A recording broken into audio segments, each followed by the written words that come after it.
Does my podcast voice sound good? I'm trying to like tone it down. Yeah. Does it really? Yeah, All right, let's do it. Sounds good. We're back in the good graces of high quality audio. All right. Do your worst, Zach. Welcome to War Stories, the cybersecurity podcast where we interview real penetration testers about real break-ins and epic hacks. Your host is Zac Davis, experienced physical and cybersecurity tester.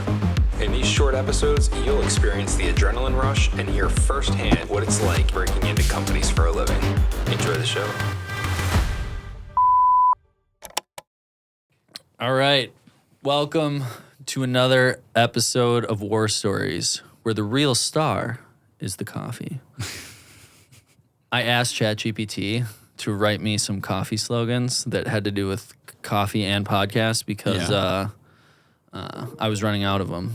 What was that was the first one from the list. That was the first one? Well, actually, that was the fifth one. Some of them didn't make any sense, but... Well, I'm glad that we'll still have jobs. ChatGPT's way behind on the coffee podcast game, so that's good to know. Yeah. I'm going to have ChatGPT write a jingle for Cyber Coffee. I haven't done it yet. But A jingle? yeah, I'm thinking a jingle. Are you going to sing it? If it's good enough. If it's good enough. All right. Enough about coffee. Jullian, Yeah, thanks for being here, buddy. of course. I'm happy to be here. Another longtime friend of mine.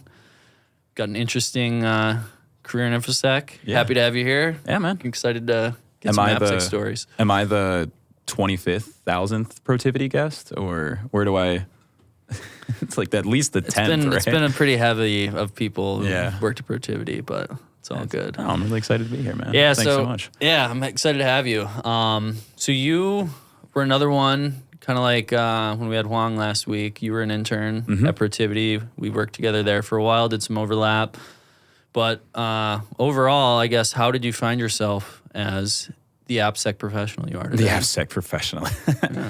Yeah. What's the story? I'll give you the origin story? My origin story. So I was always very interested in computers from a young age. My mom bought me an N64 when I was like 5 years old. And little did she know that would be the single most impactful thing in my entire life as in terms of like my career, because I always played Super Mario 64 with my dad, and I was like, I have to recreate these games. So Really? Oh, yeah. so you were like thinking game development at some point. for sure. You wanted to... Definitely. Yeah, I feel like that used was a lot of little kids' dreams to go be a game developer. Definitely. And this is probably an old shout too, but I used to watch like a bunch of Flash animations on Newgrounds of like Mario spoofs. So like that's actually how I got started. I would like try to recreate those, but we didn't have Flash. We only had PowerPoint. So I would make like the sprites in PowerPoint and then use like the custom animations to make my own like little Mario rip-off things. What? So yeah. Wow. I was like, that was like how I started in the computing. And Sounds like it would be so time intensive. it was. It kind of helped. Little 'cause things moving around. Tons of clip art, tons of custom animations. Like they still all have that stuff in PowerPoint, but so that's how I started. And then eventually like just started programming on my own a little bit. Game Maker was like the first thing. And when I was in high school, I was like 15 years old, and my mom, we were at a chorus concert for my sister, and my mom was talking to a family friend who worked at a computer science company. He worked at a company called GSI Commerce.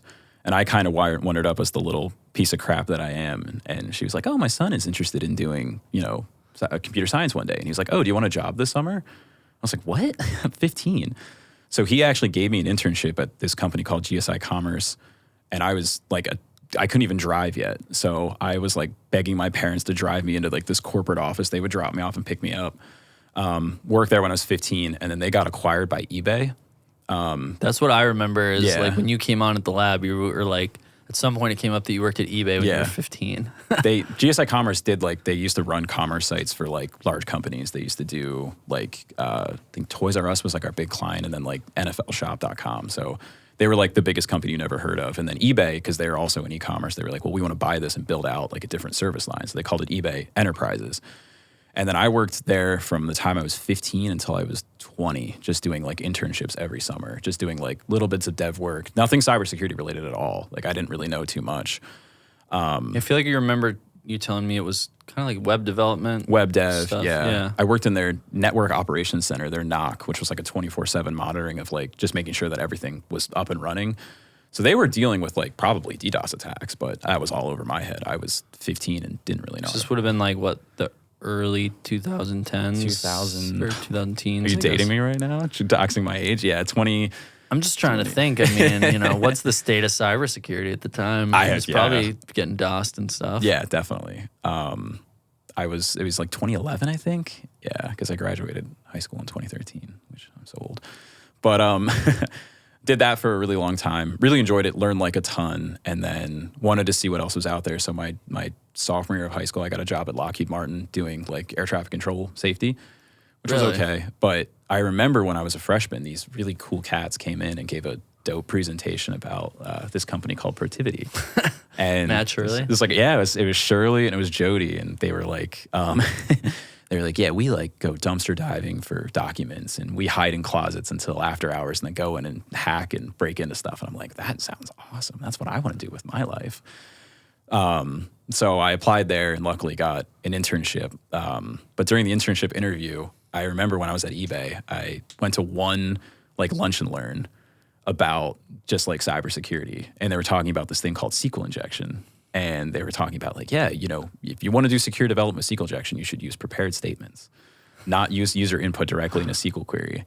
So during the interview, my old boss, Mike Spiven, who I think has been on, right? Yeah. Oh, yeah. He was Mike, just like, he's one of the Mike crew. You're one of the Mike crew. Yeah, I'm one of the Mike crew. Like late stage Mike crew, like end of era Mike crew. But he's like peppering with all these questions, like, how did you work at eBay? Like, why were you a little punk working there? And he's like, oh, did you do any cybersecurity work while you were there? And I was like, well, we made sure to use secure coding practices and to prevent SQL injection, use prepared statements.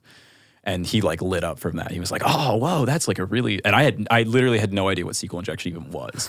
I just like literally was like, cybersecurity buzzword. I'm going to kind of slot it in there. Just slot that, yeah. Just so reused it. Me, quote unquote, knowing what SQL injection is turned into, oh yeah, this is the guy who used to find stored or like blind SQL injection at eBay all the time. So day one of my internship, that's the reputation that I was walking into. I had no idea what any of this stuff was at all.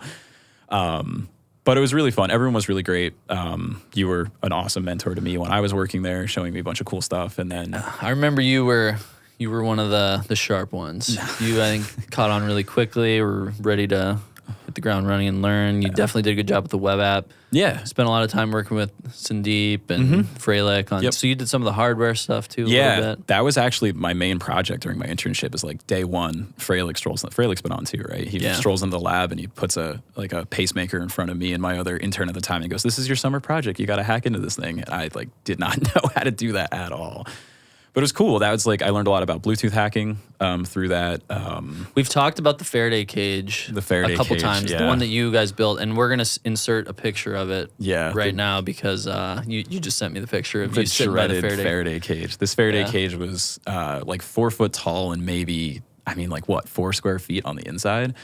And it was made of chicken wire and PVC piping. And as I think the cameras are picking up, I have long hair. And anytime I go to that Faraday cage, my hair would get caught on the door. Yeah. So I'm trying to I'm in there with like 2 phones, my laptop. I'm sitting on like a stool because it's not tall enough for me. And I'm trying to juggle all this while my hair is getting caught and like getting pulled out at the same time. And it's just like, this is the internship of my dreams. I never want to not do this. Yeah. Great. Yeah, and for those of you that we've talked about it before, but if you don't remember, the Faraday cage is basically like it's a cage that minimizes all sorts of electronical interference. Mm-hmm. So like if you're going to test a pacemaker, you have to make sure that you're hitting the pacemaker, nothing else is interfering with the text you're launching. Yeah. So you'd go sit in there and do the testing and make sure there wasn't anything, because we were in a corporate building in downtown Philly. There's a lot of tons of Bluetooth extraneous we'd have signal. I remember anytime we would start testing, we would go around the office and be like, everyone turn your Bluetooth off. And like everyone would get so mad at us because none of like their speakers or headphones or anything would work. But the thing that was crazy about that pacemaker too is it only ever advertised every 15 minutes.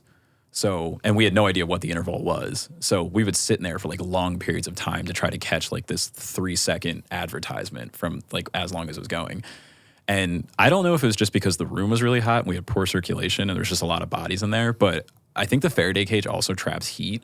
So it's just like you're in there just sweating for like 15 minutes just watching nothing happen, just bored out of your mind until finally you get like this glimpse of like what's trying to go on.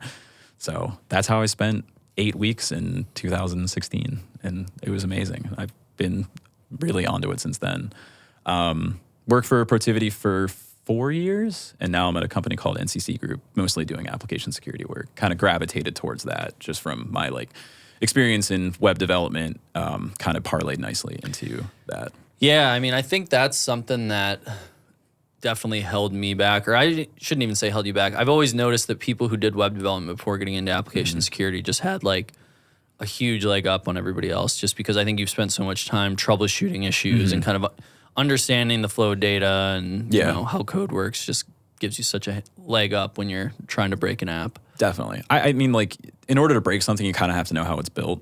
Like, I'm curious, like, if you have you're more networking side, right? You do a lot of networking stuff. Like, I feel like people who have done and built out networks are a lot better at network security because they know all of the pitfalls of it. And I would say it's probably pretty similar for like app security, right? Like, if you have experience building these apps, you kind of know what to avoid. And then on the other side, you're like, okay, this is exactly what I know was messed up during the development process. Sure. So, yeah, I can't say that I know what Nmap is, but I can tell you all of the OWASP top 10 from 2017. So it's just funny how like different the two things are. Yeah. Well, there's a lot of different paths. Nobody can know it all. I think a lot of young testers, especially, kind of try and know it all or try and do so many things. And I think there's definitely value in doing all different kinds of testing. Definitely. But at I remember at a certain point I had to draw the line. Like, I kept getting asked to do mobile tests, and I would kind of do it, but I sort of knew at the same time, like, I'm probably not doing everything I should be doing to do this. And then after a while, I'm just like, nope, I'm not doing that anymore. I don't do mobile apps. You can ask somebody else if they want to do that. Like, that's how I started getting mobile apps, because no one else wanted to do them. Yeah.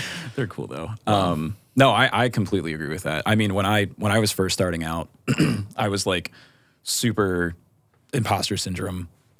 I'm surrounded by all these like super smart people. I want to try to be as technical as possible. I want to try to learn everything. And you kind of end up just becoming like a little bit of a master of none. Like, you can do all the work, but you don't really have like that one thing that you can really hang your hat on. So for me, that ended up becoming web app security. And then from there, it just kind of like, I really need to get good at this one thing and still be able to speak to the other topics. But yeah, if you're first starting out, I think it's very intimidating, but you're never going to learn everything overnight. Like, it just takes time and experience. So don't beat yourself up for not knowing everything. I don't know if you had a similar experience, 100%. But that was me. Oh yeah, I mean, I still feel like that, like fake it. That doesn't go away. Yeah, the imposter syndrome never goes away. Definitely Always, not, no. It's always somebody smarter in the room, but I think over time you kind of just get okay with it, and you're just kind of like, well, you know, I'm still getting some wins. Yeah, be comfortable with being uncomfortable. That's like consulting in a nutshell, right? Cybersecurity too, yeah. 100%.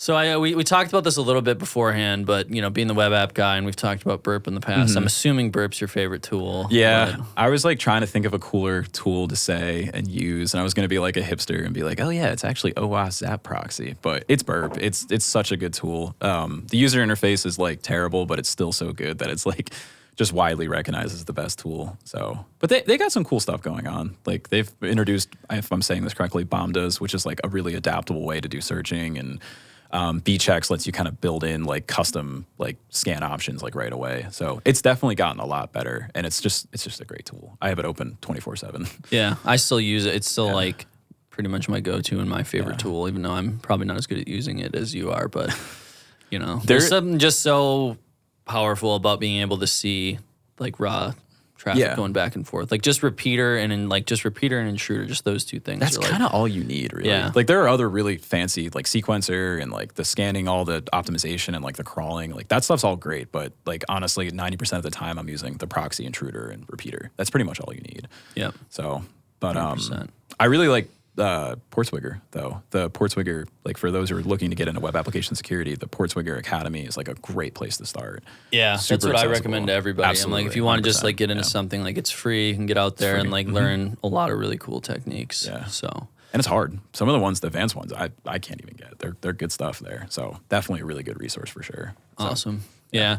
So I know we talked about this beforehand a little bit too, and I want to touch on it a little bit before we get into the stories. But so you were doing a little bit of work with, is it the Application Defense Alliance? Application Defense Alliance, ADA. Yeah. So there really isn't, and maybe on the network side, you could probably speak to this a little better than I can, but like, there isn't really like one accepted standard web application testing methodology.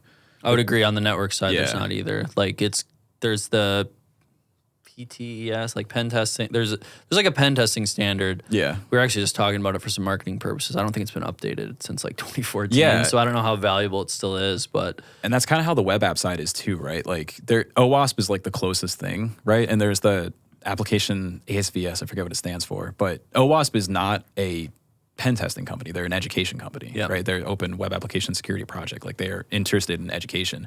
So a lot of people point to that as like the default, if you're going to test a web app, this is how to do it. But again, it's not about pen testing. It's about educating developers about web application pitfalls. And it's fantastic. Like I'm not saying anything badly about OWASP here, but when you have a lot of large companies, which Google is one of the largest sponsors for the ADA, you have like tons of apps on the Play Store. You've got all these plugins. Like there needs to be some like baseline security testing that needs to be done on these. If not, it's just going to be like the Wild West, right? Yeah. So what the ADA plans is aiming to do with these two programs, they have it called CASA and MASA, which is like the web application side and the mobile side, this is the baseline security check. It's built off OWASP, and it's just like, this is what you need to do if you want to play nicely in our stores, right?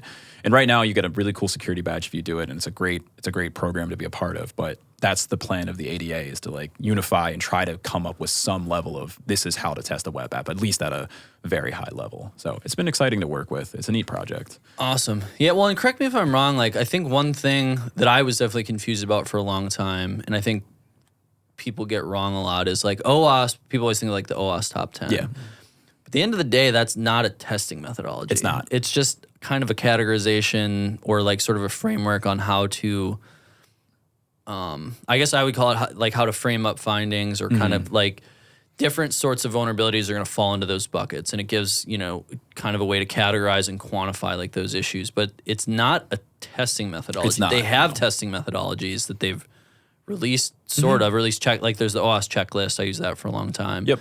Will this new stuff from ADA be more, I guess, is it more on like the checklist side, or is it more of like a framework? Like what's sort of the, approach, or, what's the end goal with how an organization will be able to use it? Yeah, it's probably closer to like a checklist, right? And it's just meant to be like almost like a control checklist. Yeah, a control checklist. It's meant to be that something that companies can point to and say, hey, we are CASA certified. Like we've been through the CASA process. We've been through the MASA process. We've done a CASA tier 3. And that has some backing from the App Defense Alliance to say, yes, this is a level of level of standard that passes something, right? Because right now there is no like one thing that you can point to. You'd be like, oh yeah, we adhere to the OWASP top 10 practices, but like you said, that's not a pen testing methodology. That's just a collection of the top 10 most common web application vulnerabilities. It doesn't really mean anything, right? It doesn't have any sort of standard testing methodology. This CASA and MASA will be, you can very clearly look up the delineated controls that yes, we pass all of these 37 requirements. So it'd be more akin to like PCI or CMMC or like ISO, where there's actually, okay, here's like the type of controls you need to apply to an app. You need to have like something that applies to each one of these things in order to have a secure app. Exactly. Yeah. It's when you say that you are CASA certified, you know what that means. It comes with a very, very standard set of things, sort of like PCI. Like you are PCI certified, you know exactly what that means. If you're OWASP top 10 certified, that can mean 10 different things to 10 different people, because like you said, it's not ambiguous, but it's not like a singleized thing. Yeah. Well, if somebody said they're OWASP top 10 certified, they're probably... You don't know what that means. Yeah, which is like... That doesn't mean what you think it means. It's a shame, because we have a lot of clients come to us and say like, yeah, we want to do like an OWASP top 10 pen test. And I'm like, okay, we can do a web application pen test, and we can use our own methodologies that will account for the things in the OWASP top 10. But like it's nothing against OWASP. I love OWASP. So do I, yeah. I think the meetings are great. The chapters are great. I think it's just, it gets confusing. Again, probably because there's not a standard... web application pen test methodology with a certification that like people can point to. OWASP is, I think, a really powerful tool for testers and developers to understand the issues. And, we put in our reports, we use it to categorize our findings. Sure, and I think there's value in that, but it's not a certification or like a clear standard you can point to that says, hey, my web app's secure. And I think with the aim of the ADA too is like you have all of these large companies producing apps or hosting apps, right? Like you have the iOS store, or the App Store on iOS, you have the Google Play Store, you have the Meta Marketplace for their Oculus stuff, right? And if all of these companies have their own separate bespoke security assessments that are required for apps to exist on these platforms, you're now going to have these small app development firms having to go through like 5 different certifications just to have their app be present to consumers, right? Sure. So the goal of the ADA is to unify those things and say, this is the one test that you need to go through, right? This is agreed upon by all these different companies that eventually will join the ADA or currently in the ADA. So that if you have this one standard, that is recognized across the different application distributors, right? And it's good for consumers because then they don't have to spend, whatever it is for 5 different security assessments. It's sort of like a one-time thing. It's okay, this is the standard. This is what it is. So I'm excited to see where it goes. Yeah, it sounds really cool. 88. So how are you contributing to it Yeah, so I'm part of one of the working groups to help figure out how to put it all together. We just released the 0.7 standard, which is an update to 0.5 to be even more streamlined and hopefully more cost efficient. So I help consult and put together like these are the ones that we feel are the most impactful and also the ones that make the most sense. Because we're one of the sponsored labs for this group, so we do some of the execution as well. Like we will do a MASA and CASA assessment, and it has to make sense for the testing firm as well too, right?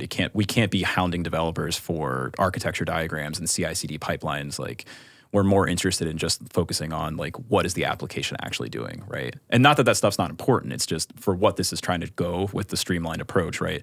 You can't be uncovering every single rock and this taking like 3 months to go through, right? It needs to be like a high level spot check. This is a secure app at a high level. And it's application focused, not like development lifecycle focused, right? So it's like, what's the end goal? It's not, you're not looking at like pipelines or that other kind of stuff. It's like once the app gets published to the store, exactly, it's guaranteed that it's hit this number of controls or it's, these things are applied to it. That's where we're pushing towards right now. I think the 0.5 standard did have some of those in there, and I think there's still some in 0.7, but we're looking to make this as app developer friendly and testing friendly as possible, right? So yes, it is mostly focused on when the app hits the store, like what the actual end users are going to be looking at versus, maybe what's going on behind the scenes. Again, not that stuff's not important, but it's just... No, definitely.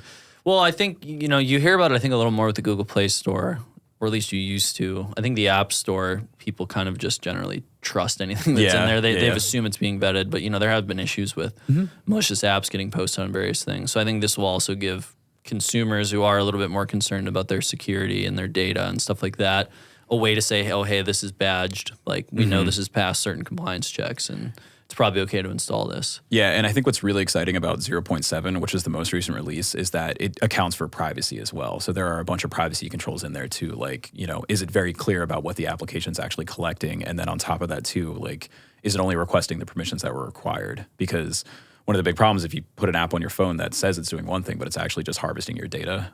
That's actually a lot of the models for these free apps is like they don't really care about you paying in-app purchases. They only care about the data that you're collecting, whether or not. So it's like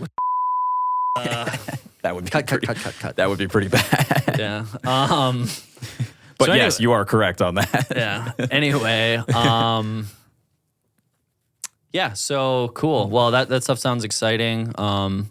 I know it's always been a struggle for me personally with some of these things on how to answer those questions, and I think it'll be cool to have something specific you can point to for these different apps. We'll put all the information about how to find information on the ADA and the stuff they're doing in the description. Yeah, be great. Cool. So I think it's story time. We were kicking around a few sort of. We got to get at least one web app story because I think you're kind of the first official guy, but I think there's a few other ones we might talked about how our paths crossed back in the day. Yeah. So I don't know, where do we want to start? We can start. I got a good one that I always kind of is my like pre-canned story about why you have to be very careful about application security. So we were working on a merger and acquisition, and M&As are always really fun because companies buy another company and pretty much have a complete unknown of what the cybersecurity of that company looks like.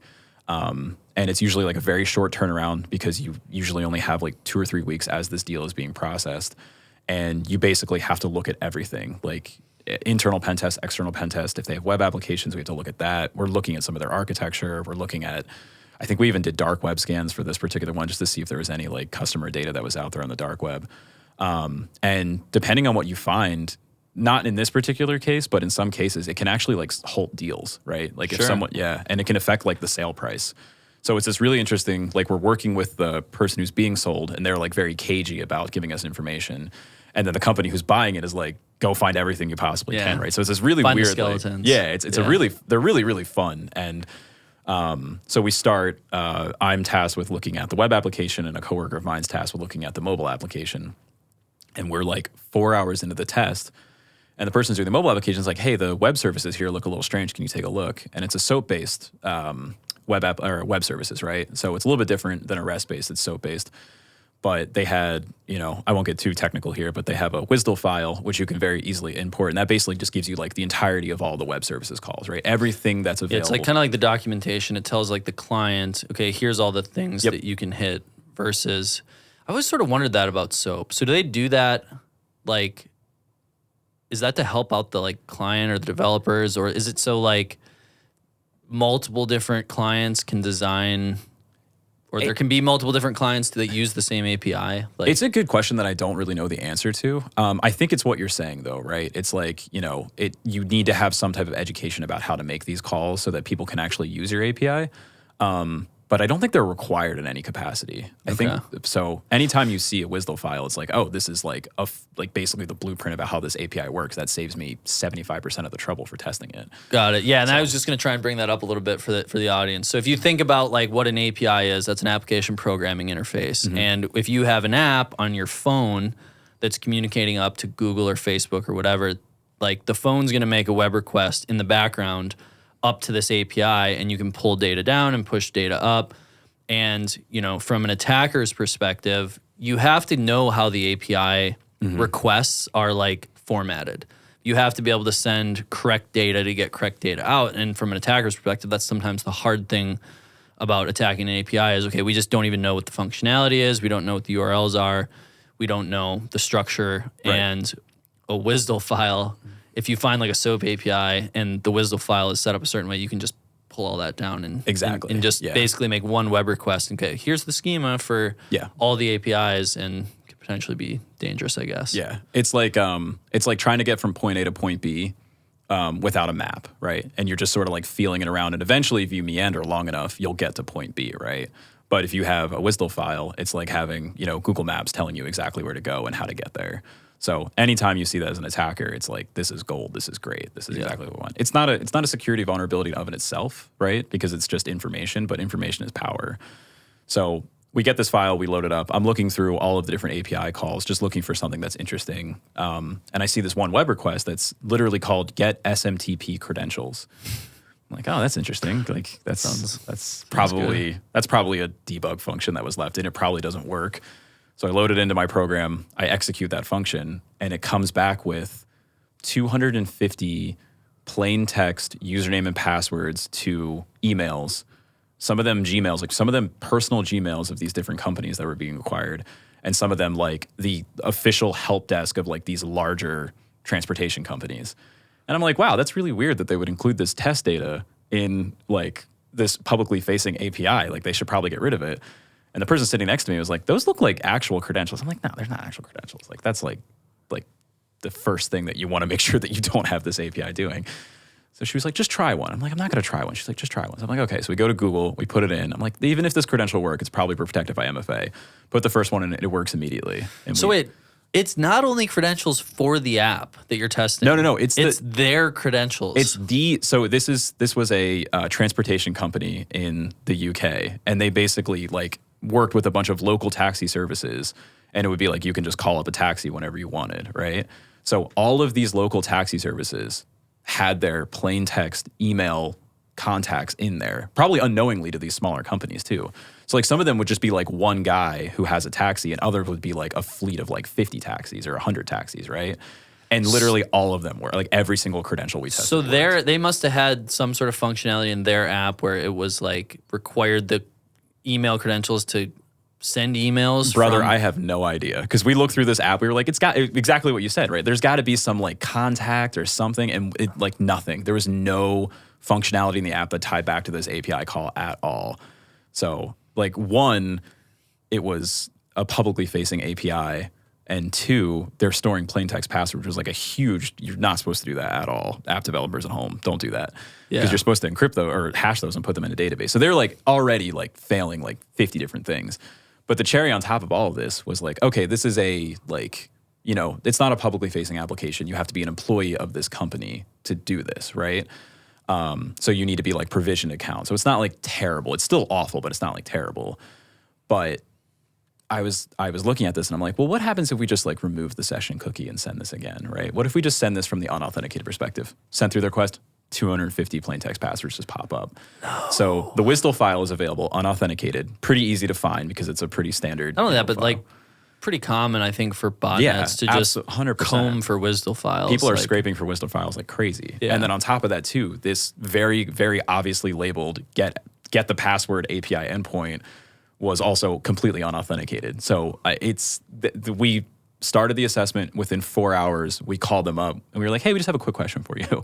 And they were like, oh yeah, how are things going? Like, did you get set up? And we were like, yeah, you need to get rid of this like in the next 5 minutes. Yeah, because this is like a massive breach. That was a really fun one. That was definitely a fun day at the office for sure.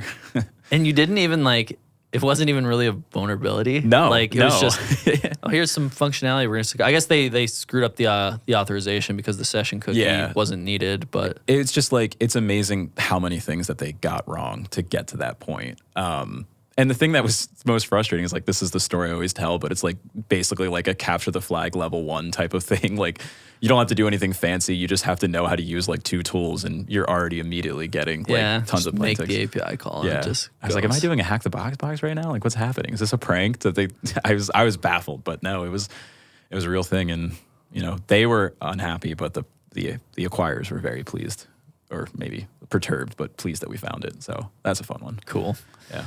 Well, I'm going to put you on the spot. We talked about this a little bit beforehand too, but I think we share one of the favorite vulnerabilities, which is IDOR. Yeah.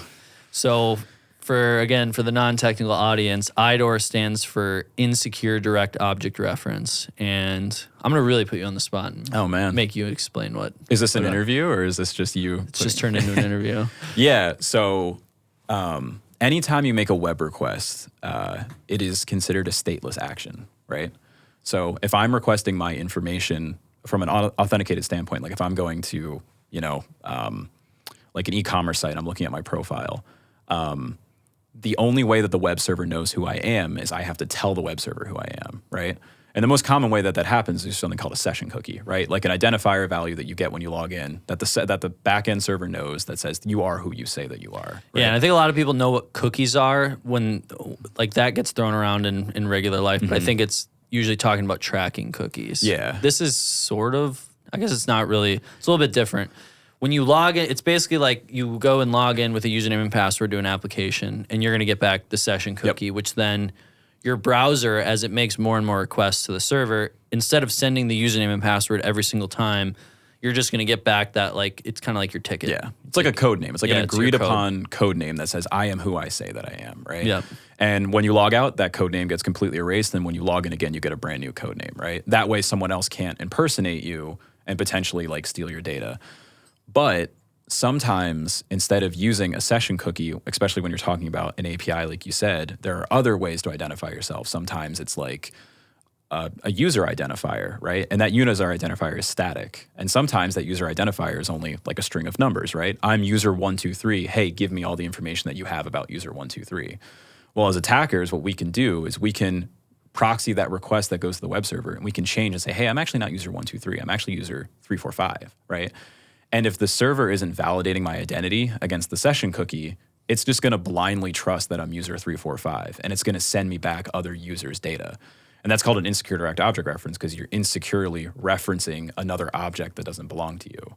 So if you don't have your access controls in line, you could very well just completely steal everyone else's data. And this is, I mean, you've done web apps too. This is a pretty common vector. It's common. It's a lot of times the most impactful, and it's honestly really easy to find. Like I know like people who, like, I forget, somebody was telling me about like one of their kids finding this. And it's like, it's because if you look at like just the web URL, you don't even have to capture the request or anything, but you might see like, so you have www.google.com / like user ID equals 1234. Like a lot of times it'll be in a URL parameter. Yeah. So it's like you can just see it up there. And I do it all the time now in my personal life, is I'm just looking at like browsing the internet. If I see it up there, you see a numeric number and you're like, oh, I wonder what happens if I flip that.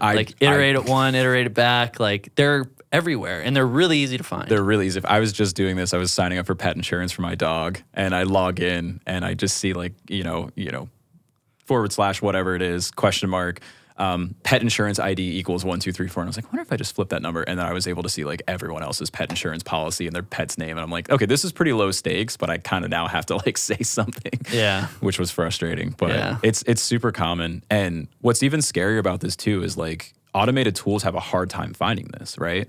Because automated tools are kind of looking for specific things to grep for or like to scan for in the response. Like it's looking for a cross-site scripting payload. It's looking for some kind of strangeness with SQL injection. But in secure direct object reference, it's just a difference in requests. Like if I send a 1, 2, 3 versus 3, 4, 5, the payloads are going to come back different. And it's a lot harder for them to pick up on that using grep rules. You could only say like, oh, potential IDOR here because of the change in the response. I don't think I've ever gotten a potential IDOR from Burp ever. Yeah, well, and a lot of times it's context dependent because it's like, how is Burp going to know that I'm like, okay, so my name's John Doe. How does it know that Jane Doe is a huge vulnerability? If that comes back in the response, like versus it's the same request, it's just data being returned. It's up to the tester to know, oh, that's a no-no, I shouldn't be able to see that, or that's sensitive or whatever. Yeah, because I do a lot of tests and I'll find like a couple different IDORs. Because usually the thing with IDORs, if it's in one place, it's everywhere because it's a systemic finding, right? Like it's not just one endpoint, it's probably all the endpoints. And I'll present this to a client like during a readout to say, hey, we have like 4 or 5 high vulnerabilities here, all stated into IDOR. And they'll be like, well, we just scanned this like a week ago and it came back completely clean, right? So it's a really nasty combination of very easy to find, very easy to exploit, but very difficult to detect unless you know what you're looking for, right?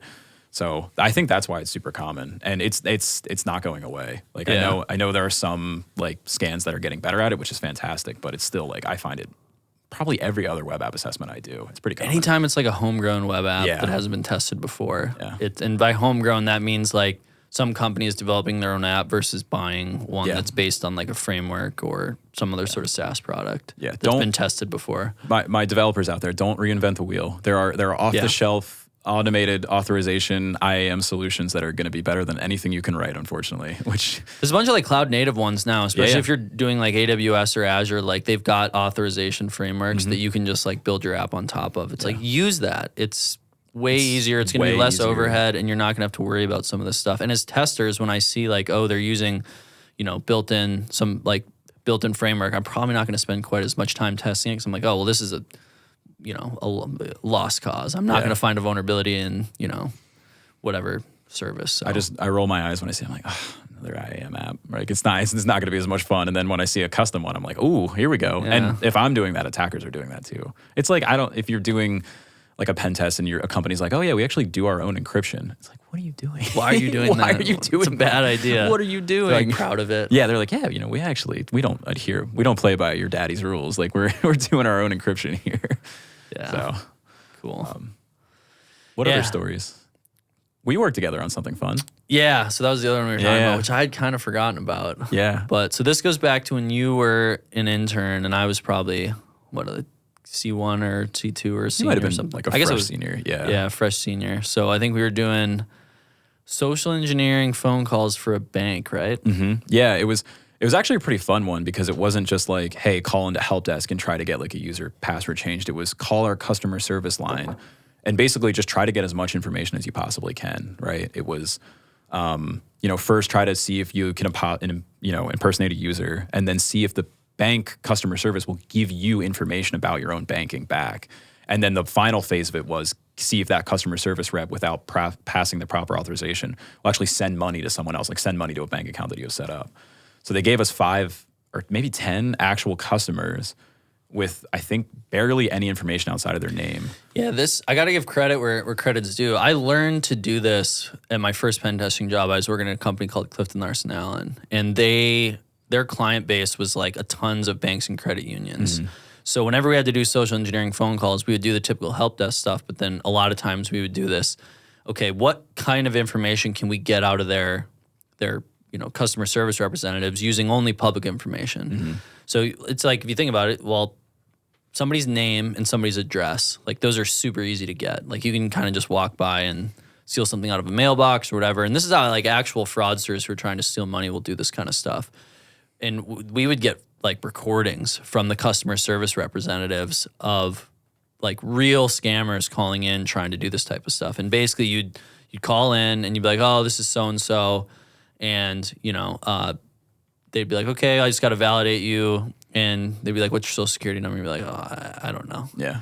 I don't know what that is. I forgot. I can't find my card. And then they're like, oh, okay, well, you know, what's your address? It's like, oh, well, I know that. So they give the address and they'd be like, okay, well, what's your birthday? And, you know, you'd say something wrong. And then they'd be like, well, that's not right. And then you'd be like, oh, well, you could kind of just roll with this stuff. And I think you were actually kind of reminding me because I'd forgotten that, you know, just wasting time and like going around in circles and kind of extending it out. We heard that from real scammers who would get asked a question and then they would ruffle papers around and like mumble and like kind of be like pretend like they were looking for something for 10 or 15 minutes. And you just wear down the patience of the customer service representative. Yeah.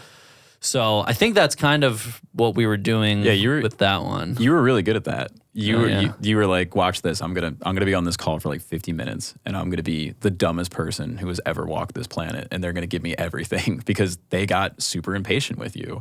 It was like the second question. They were like, have you what's your address? And you're like, oh, I gotta go walk out to the mailbox and check. Like, I never remember. And they were like, no, you're here. Like, we'll tell you what your address is.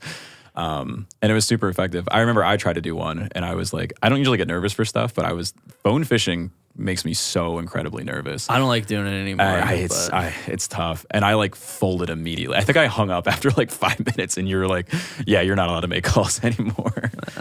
But I used to kind of like doing that. And when you're young, it was exciting and kind of fun, but I start to feel bad. Going back to when I would do it at CLA, a lot of our clients were small banks and credit unions around the Midwest.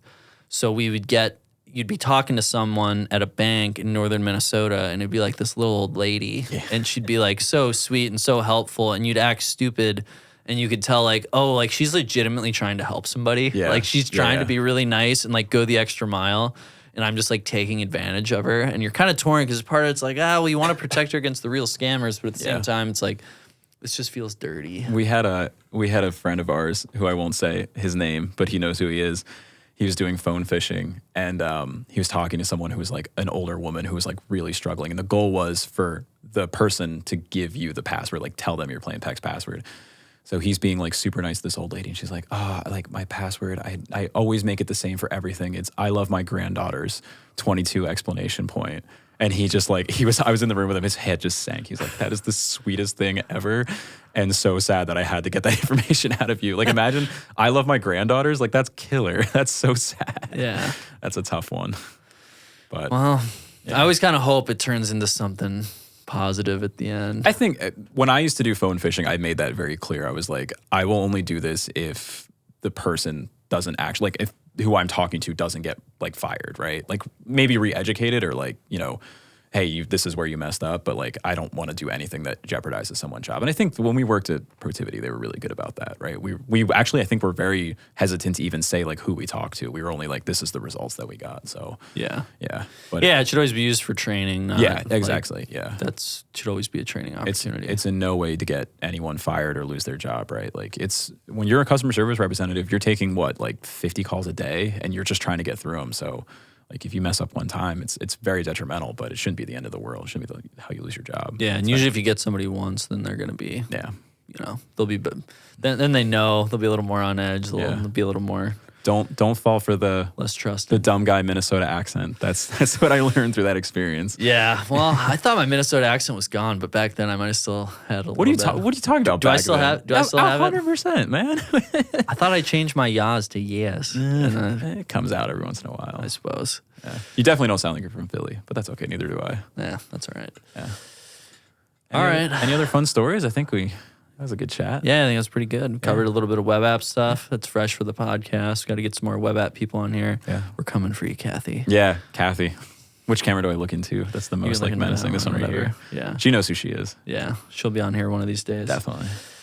Cool. Well, Jullian, it's been really fun catching up. Great time. Good stories. For all those listening, do you have a a GitHub or anything you want to promote? I guess NCC Group or NCC App Group. Defense Alliance. I have a LinkedIn you're welcome to follow me on that I don't check very often. I don't have any social media because I'm a hipster like that. I mean, that's right. But yeah, so I nothing. have one more story that I remember is hilarious. I Alright, go remember for it. when, I don't know if you had gotten a job at Protivity, like gotten the offer or something at this point, but I remember you told Fralick you were thinking about not having internet at your house. Oh yeah, definitely. You were like so far off on the spectrum where you like are really good at coming in and testing, but you wanted to do other stuff. I wanted to come home and just completely unplug every single day. And this is back when I had my flip phone too. Yeah, you were a flip phone guy. The first day of the internship, they were like, "Yeah, if you want to come to the internship like summit," which was like the first week, is like you have to download this app for like an iOS or Android. I'm like, well, can you download it on a flip phone? They were like, who are you? Why do you have a flip Why phone? do you have a flip phone? So I had to go beg my sister for her old iPhone 4. And I had that iPhone 4 until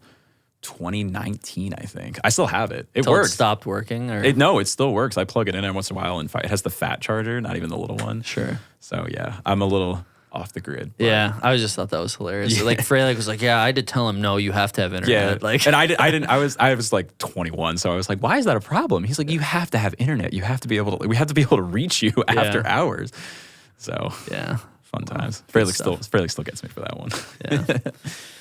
Cool. Well, glad to see you're at least trying to embrace the 21st century. I never know. It's confusing. I guess 21st, right? Whatever. I don't know. All right, man. Well, thanks for being here. It was a lot sure. of fun, and yeah, we'll talk later. Good time, man. Thanks, everybody. Thanks, everybody.